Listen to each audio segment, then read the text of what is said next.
Good morning students. आज हम BA part द्वितीय मध्यकालीन भारत के इतिहास का एक नया टॉपिक पढ़ेंगे और आज के हमारे इस टॉपिक का नाम है मोहम्मद बिन तुगलक की योजनाएं। मोहम्मद बिन तुगलक का प्रारंभिक परिचय। मध्यकालीन भारतीय इतिहास में गयासुद्दीन तुगलक की मृत्यु के बाद उसका पुत्र जूना खां मोहम्मद बिन तुगलक के नाम से मार्च 1325 ईस्वी में राजगद्दी पर बैठा। मोहम्मद बिन तुगलक का जन्म मुल्तान में हुआ। वह मध्यकालीन भारतीय इतिहास का सर्वाधिक बुद्धिमान व शिक्षित सुल्तान था।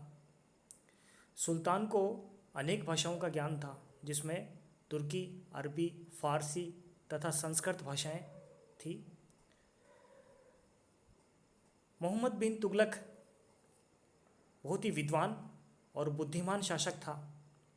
उसे दर्शन शास्त्र, भूगोल, तर्कशास्त्र, भौतिक विज्ञान, दर्शन शास्त्र तथा गणित का बहुत अच्छा ज्ञान था। इसके अलावा मोहम्मद बिन तुगलक को चिकित्सा विज्ञान का भी काफ़ी अच्छा ज्ञान था। मोहम्मद तुगलक एक कठोर परिश्रमी तथा नवीन अन्वेषण करने वाला महत्वाकांक्षी सुल्तान था। उसे नवीन प्रयोग करने तथा नई नई योजनाएं बनाने का बहुत शौक था, परंतु दुर्भाग्यवश उसे अपनी विभिन्न योजनाओं में असफलता का मुंह देखना पड़ा। मोहम्मद बिन तुगलक की जो योजनाएं थी वो समय से बहुत आगे थी। तत्कालीन समय में उन योजनाओं के लिए न तो नौकरशाही तैयार थी और न ही जनता तैयार थी। इसलिए मोहम्मद बिन तुगलक की जो आगामी समय में आने वाली योजनाएं होनी चाहिए थी, उस समय वो योजनाएं असफल रही। मोहम्मद बिन तुगलक की ये योजनाएं निम्न प्रकार थी। सबसे पहली योजना दोआब क्षेत्र में कर वृद्धि की योजना। गंगा व यमुना नदी के बीच का क्षेत्र दोआब क्षेत्र था। यह क्षेत्र कृषि के दृष्टिकोण से बहुत उपजाऊ था, अतः यहाँ से अधिक कर वसूल किया जा सकता था। इसके अलावा सुल्तान को भी रिक्त राजकोष भरने के लिए अतिरिक्त धन की आवश्यकता थी, जो दोआब में कर बढ़ाकर ही वसूल की जा सकती थी। जहाँ तक दोआब में कर वृद्धि की मात्रा का सवाल है, इस पर विभिन्न विद्वानों में मतभेद है। जियाउद्दीन बरनी के अनुसार दोआब में 10 से 20 गुना करों में वृद्धि की गई। बंदायूनी के अनुसार कर में दुगनी वृद्धि की गई। एक इतिहासकार हैं आर.पी. त्रिपाठी, उनका मत है कि यह कर वृद्धि संभवतः 5 से 10% की गई। Doctor AL. श्रीवास्तव, उनके अनुसार संभवतः सुल्तान का उद्देश्य 5 से 10% तक आय में वृद्धि करना था। इसके लिए वह भूमि कर नहीं बल्कि मकानों, चरागाहों आदि पर अन्य कर बढ़ाना चाहता था। इस प्रकार सुल्तान ने इन बढ़े हुए करों को कठोरतापूर्वक वसूल करने का आदेश भी दिया, जिससे किसानों की दशा परंतु दुर्भाग्यवश इसी समय दोआब क्षेत्र में भीषण अकाल पड़ गया, जिससे किसानों की दशा दयनीय हो गई।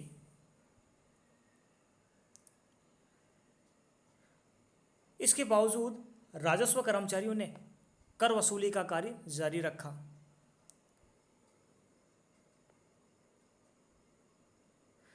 इससे किसानों में असंतोष उत्पन्न हुआ तथा वे अत्याचारों से बचने के लिए अपने खेत व गांव छोड़कर जंगलों में भागने लगे। इससे क्रुद्ध होकर सुल्तान ने विद्रोहियों को कठोर दंड भी देना शुरू कर दिया। जब सुल्तान को दोआब के अकाल तथा जनता की दयनीय दशा के बारे में सही जानकारी प्राप्त हुई तो उसने किसानों को हल, बीज, पशु आदि खरीदने के लिए ऋण दिए तथा सिंचाई के लिए कुएं तथा तालाब खुदवाए। परंतु इससे कोई विशेष लाभ नहीं हुआ क्योंकि तब तक बहुत देर हो चुकी थी। इस प्रकार दोआब में कर वृद्धि की योजना असफल हो गई। इसके फलस्वरूप हजारों किसान उजड़ गए। सुल्तान को इससे बहुत हानि उठानी पड़ी और इससे सुल्तान की बहुत बदनामी भी हुई। सुल्तान की दूसरी प्रमुख योजना थी दीवान-ए-कोही विभाग की स्थापना। दीवान-ए-कोही विभाग, जो कि कृषि विभाग से संबंधित था, इसमें एक अधिकारी की नियुक्ति की गई जो अमीर-ए-कोही के नाम से जाना जाता था। सुल्तान ने कृषि क्षेत्र में सुधार की ये जो नवीन योजना बनाई, इस विभाग का प्रमुख कार्य कृषि भूमि का विस्तार करना था। इस कार्य के लिए पहले 60 वर्ग मील का क्षेत्र चुना गया और उसको उपजाऊ बनाकर उसमें बारी बारी से विभिन्न फसलें बोई गई। इस योजना के अंतर्गत सरकार ने 2 वर्ष में 70 लाख टके खर्च किए, परंतु सुल्तान की यह योजना विफल हो गई क्योंकि इस योजना के लिए चुनी हुई जो भूमि थी वो उपजाऊ नहीं थी, अधिकांश भूमि बंजर थी। दूसरा, इस योजना के लिए जो निर्धारित समय था 3 वर्ष का, वो बहुत ही कम था। इस निर्धारित समय में लक्ष्य के अनुसार काम नहीं हो सका। इस योजना के लिए निर्धारित धन का दुरुपयोग किया गया। भ्रष्ट जो कर्मचारी थे अधिकांश धन को डकार गए। सुल्तान ने इस योजना की ओर कोई विशेष ध्यान भी नहीं दिया, अतः सुल्तान की यह योजना भी लगभग असफल हो चुकी थी। तीसरी प्रमुख योजना थी राजधानी परिवर्तन, जो कि 1326-27 ईस्वी में इसको लागू किया गया। मोहम्मद बिन तुगलक की विवादास्पद योजनाओं में यह सबसे महत्वपूर्ण योजना थी। उसने दिल्ली के स्थान पर देवगिरी, जिसे दौलताबाद भी कहा जाता था, को अपनी राजधानी बनाने का निश्चय किया। राजधानी परिवर्तन के बहुत से कारण थे। इन कारणों में देवगिरी नगर का महत्व, क्योंकि देवगिरी जो थी वो साम्राज्य के मोहम्मद बिन तुगलक के साम्राज्य के केंद्र में स्थित थी, इसलिए मोहम्मद बिन तुगलक ने देवगिरी को राजधानी बनाने का निश्चय किया। इसके अलावा मंगोलों के आक्रमण से सुरक्षा। मोहम्मद बिन तुगलक के समय दिल्ली सल्तनत पर बहुत अधिक संख्या में मंगोल आक्रमण होने लगे, तो मंगोल आक्रमणों के भय से मोहम्मद बिन तुगलक ने अपनी राजधानी को दक्षिण की तरफ ले जाना उचित समझा। दक्षिण में मुस्लिम संस्कृति का प्रचार प्रसार करना। डॉक्टर मेहंदी हुसैन के कथन के अनुसार मोहम्मद तुगलक दौलताबाद को मुस्लिम संस्कृति का केंद्र बनाने के लिए उसे अपनी राजधानी बनाना चाहता था तथा दिल्ली के नागरिकों को दंड देना। इब्न बतूता का कथन है कि दिल्ली के नागरिक सुल्तान को गाली भरे पत्र लिखते थे, अतः सुल्तान ने उन्हें दंडित करने के लिए देवगिरी को राजधानी बनाने का निश्चय किया। इन कारणों से प्रेरित होकर मोहम्मद बिन तुगलक ने देवगिरी को राजधानी बनाने का निश्चय किया। उसने जनता की सुविधा के लिए अनेक उपाय किए। दिल्ली से दौलताबाद तक की 700 मील लंबी सड़कों पर छायादार वृक्ष लगवाए, परंतु इन सुविधाओं के होते हुए भी लोगों को यात्रा के दौरान अनेक कष्ट उठाने पड़े। बहुत से देवगिरी पहुंचने पर मृत्यु को प्राप्त हो गए, मानसिक वेदना सहनी पड़ी तथा अनेक कष्ट उठाने पड़े। दिल्ली की समस्त जनता को दौलताबाद जाने के आदेश से दिल्ली उजड़ गई। सुल्तान ने विवश होकर पुनः दिल्ली को राजधानी बनाया, जिससे जनता को उन्हीं कष्टों को दोबारा दोहराना पड़ा। यानी दौलताबाद से पुनः दिल्ली की ओर जनता रवाना हुई, जिससे पुनः वे कष्ट उठाने पड़े। इस प्रकार मोहम्मद बिन तुगलक की राजधानी परिवर्तन की जो योजना थी वो असफल हुई। इससे सुल्तान हंसी का पात्र बना। चौथी प्रमुख योजना थी सांकेतिक मुद्रा का प्रचलन। 1329-30 ईस्वी में ये योजना कार्यान्वित की गई। सुल्तान ने सोने व चांदी के स्थान पर तांबे तथा पीतल के सिक्के प्रचलित किए। सांकेतिक मुद्रा के प्रचलित करने के निम्नलिखित कारण थे। पहला, सुल्तान का राजकोष रिक्त था। राजधानी परिवर्तन से भारी व्यय हुआ। कर वृद्धि की योजना की असफलता से सुल्तान को बहुत नुकसान उठाना पड़ा। अतः अपने रिक्त राजकोष को भरने के लिए सुल्तान ने सांकेतिक मुद्रा प्रचलित की। दूसरा, साम्राज्य विस्तार के लिए धन की आवश्यकता। मोहम्मद बिन तुगलक ने अपना साम्राज्य दक्षिण तक फैला रखा था।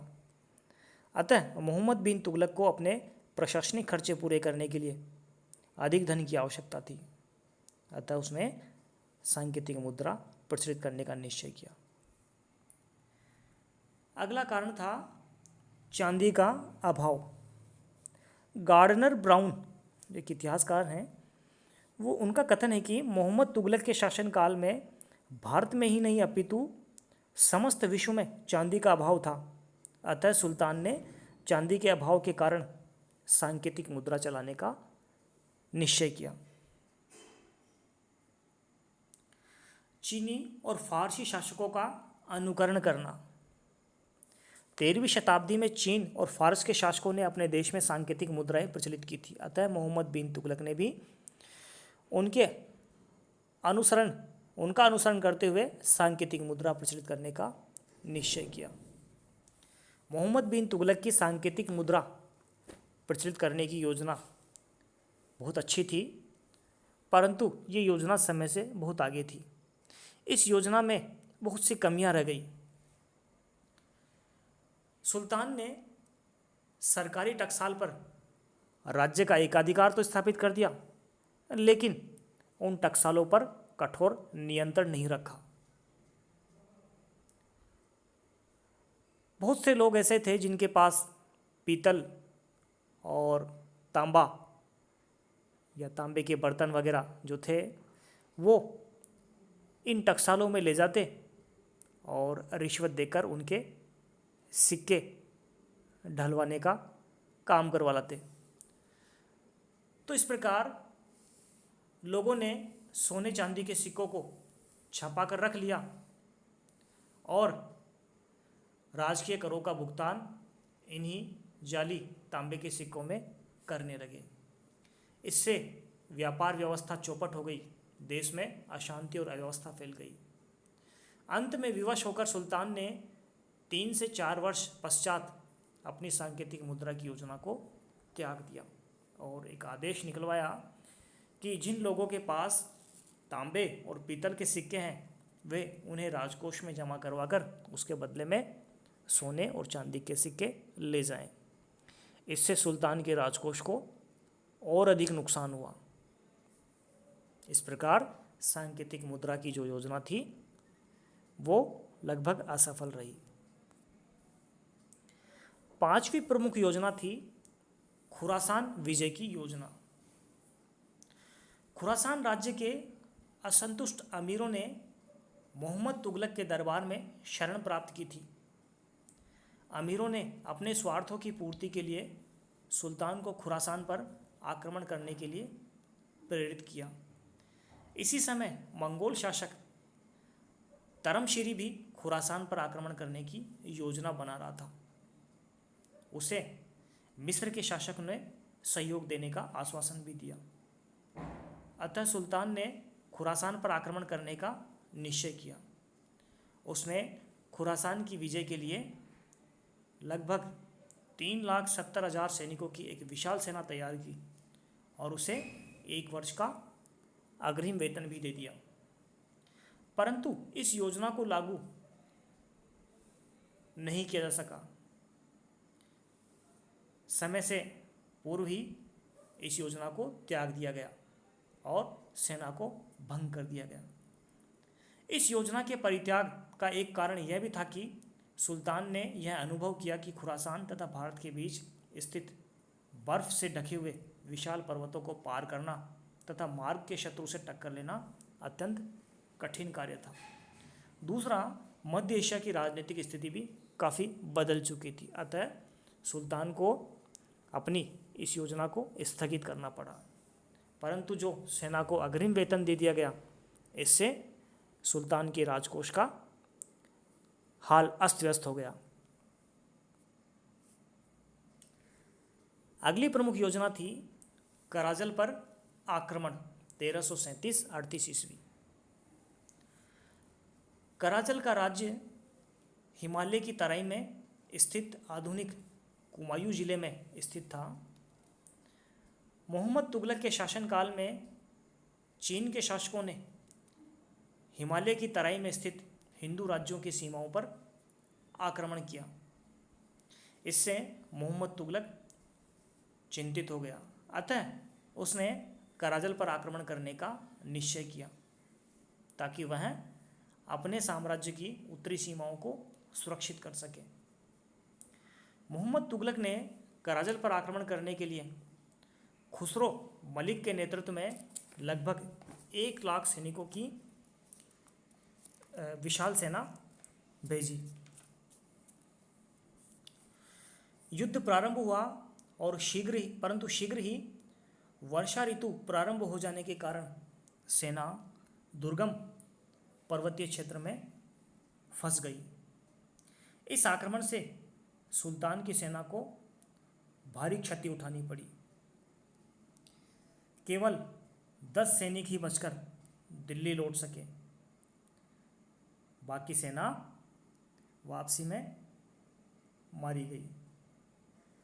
इस प्रकार पर्वतीय मार्ग की भीषण कठिनाइयों, वर्षा ऋतु के आगमन, खाद्य पदार्थों की कमी, पहाड़ी लोगों के आक्रमण आदि के कारण मुस्लिम सेना या मोहम्मद बिन तुगलक की सेना लगभग खत्म हो चुकी थी। दिल्ली की सेना के भीषण विनाश के लिए खुसरो मलिक उत्तरदायी था और इसके लिए सुल्तान को दोषी नहीं ठहराया जा सकता। परंतु मोहम्मद बिन तुगलक ने इस योजना के लिए सही नेतृत्व नहीं चुना।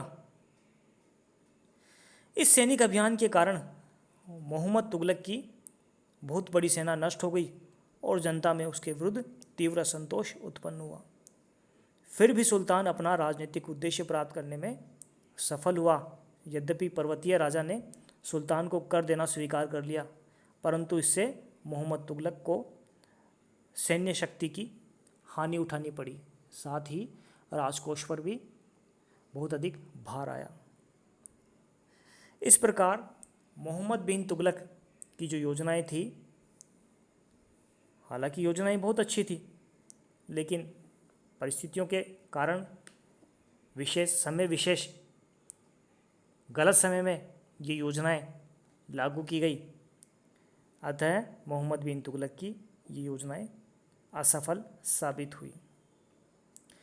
मोहम्मद बिन तुगलक की योजनाओं की असफलताओं के जो प्रमुख कारण थे, उसमें मोहम्मद बिन तुगलक का हठी व उतावलापन स्वभाव, दूसरा उग्र और क्रोधी होना, मोहम्मद बिन तुगलक की कठोर दंड नीति के कारण भी जो मोहम्मद बिन तुगलक के कर्मचारी थे वो काफ़ी डरे हुए रहते थे। दूसरा, उलेमा वर्ग जो था वो भी मोहम्मद बिन तुगलक के विरोध में रहता था। अतः उलेमा वर्ग का मोहम्मद बिन तुगलक को किसी प्रकार का कोई समर्थन नहीं मिला। इस प्रकार मोहम्मद बिन तुगलक, जो कि अपने समय का एक बहुत ही बुद्धिमान, चतुर और सर्वाधिक शिक्षित सुल्तान होते हुए भी उसको असफलताओं का सामना करना पड़ा। Thank you.